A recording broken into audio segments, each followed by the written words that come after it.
Welcome to Life and Living. I'm Joanna Gagos. Are you one of the many, many people who gets very nervous before you have to give a big speech? Well, maybe I am too.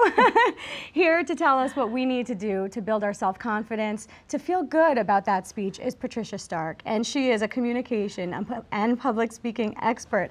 Patricia, how are you doing? I'm doing great, Joanna. Thanks so much for having me. Absolutely. You know, what are some of the big mistakes that people make when they think about a speech and they think about getting up in front of a crowd? Yeah. Well, studies show that 77% of our self-talk is negative. So we're already defeating ourselves before we even get out there. And you know, one of the greatest gifts that I've gotten from all of the years now that I've been teaching corporate executives, famous people, everybody that you would think has achieved something that they'd have their act together, is that we've all got an inner critic. And it's not going to go away, but we can get to a point where we can learn how to not take direction from it, and that's what we have to do. So that self-talk is what we say to ourselves before we do something. I'm going to do great at this, or, oh man, I'm probably not ready, I'm probably going to fail. That's what you're talking about? Right before we go into things, usually we're like, what if I mess up? What if I say the wrong thing? What if I blank out? So when we get out into the stressful situation and we go to autopilot, which is our subconscious, we've fed it lousy stuff. It's kind of like a pilot on a plane. If he has a heart attack, but the autopilot will kick in if it's programmed right, and we'll get all those people home safely. But if you've programmed your autopilot with junk, you're going to get junk when push comes to shove. So how do we reprogram our self-talk? How do we reprogram that inner dialogue? Well, first of all, know that if the average person is saying 77% negative things, let's start being kinder and speaking to ourselves better. And I know that it sounds pretty fundamental, but talk nice to yourself. Have affirmations, things that you can say that you can remind yourself of some of your successes. Like what? Well, like let's say, for instance, that you did have a speech or you got up in front of a group and people came up to you and said, hey, you know, that was a really great job. I really learned something. And we tend to kind of file that away, but we only remember the one negative thing. So what I started to do over the years was anytime somebody sent me a complimentary letter or a nice email or said something nice, I'd quickly jot it down, and I kept a file that said complimentary feedback or complimentary letters. Did you feel a little silly at some points writing down the good things that people said about you? I didn't, because I made sure that nobody was watching. Right. No, but really, it's like you have to take a personal inventory, and nothing makes you more confident than feeling like you've earned the right to be wherever you are. It's easy for people to say, oh, believe in yourself, be confident, but what does that mean, and how do you do that? But when you feel like, you know what, I've earned the right to get up in front of a room and speak, and how do you do that? By being prepared, by doing your homework, by not waiting to the last minute, by making sure that you pay attention to detail and that you find out everything that you can. And then when you get up in front of that room, it's no longer about you. It's got to be about who in this room can I help? How can I be of service? How can I give something away? Because even if you mess up and stumble, if they walk out of that room feeling like they've learned something, they're going to forget all that and they're going to think that you were great. So people probably are not focusing so much on the little things that you do, but they're taking the message. And so the message you give to yourself ends up being the message that you share to others, which is positive. Right. And yet none of us are that fabulous to where people are hanging on every word. I mean, people are taking mental exits all the time when you're up there thinking, I had an argument with someone, or I got to pick up milk on the way, or whatever it may be. So even though you're putting yourself in the spotlight, they're not hanging on every word. So just think of, it's not about me. How can I give something of value? How can I make them feel like they've learned something, been inspired, been motivated, maybe made them laugh, whatever it may be. If they're your priority, you take a lot of pressure off yourself. Patricia, let's talk about your company, Patricia Stark Communications, because you do a lot of coaching for people across all different realms of public speaking and events. Yes. Tell me what goes on there. Tell me who you coach.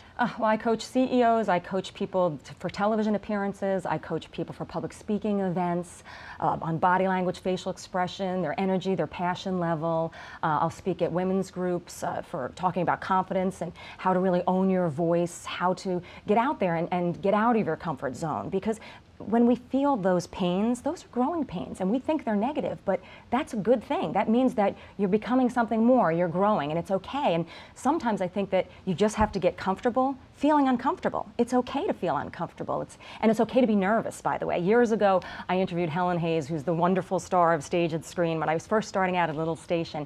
And I said to her, how do I stop being nervous? And she said, you don't. If I get nervous, put me in my coffin, I'm done. Right. And I said, what are you talking about? She says, nervous energy makes you sharp, it makes you, shows that you give a darn, it gives you passion. And then she said, it's just our job to make the butterflies fly in formation and work for us. And I loved that. I like that, make the butterflies fly in formation. Right.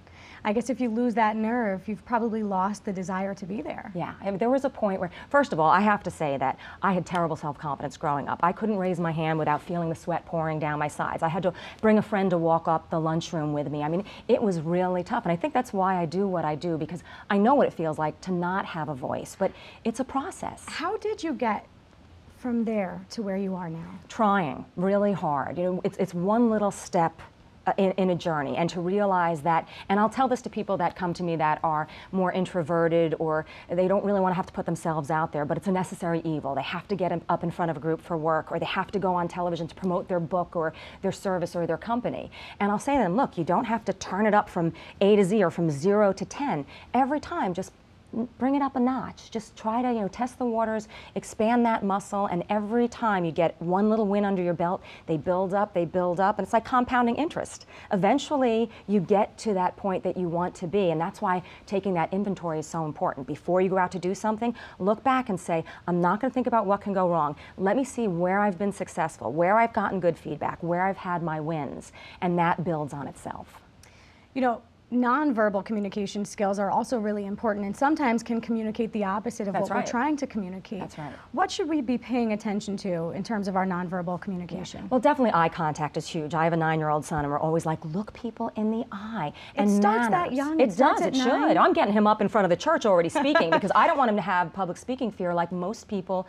Unfortunately, we get that, and sometimes it's not even from our own doing. It's because we hear it on television, we hear other people talk about it, and we believe it. We buy into it, but it doesn't have to be that way. But and I always teach him good manners too. I had interviewed Arnold Palmer a long time ago for something, and I talked to him about confidence, and he said that everybody can say please and thank you. Everybody can have good manners, and that's part of feeling confident and appearing confident to other people. And you know what, Patricia, you've taught us so many great things. I myself am going to make a confidence card. Remember all the things that I need to tell myself when I'm getting ready to do something big, because it's true. The way we talk to ourselves is what people will see. And you keep it in your wallet, you take it out right beforehand, and you say, oh, somebody said this about me, or I have these accreditations, this is how I did my homework, this is what I did, and you remind yourself of the good stuff right before.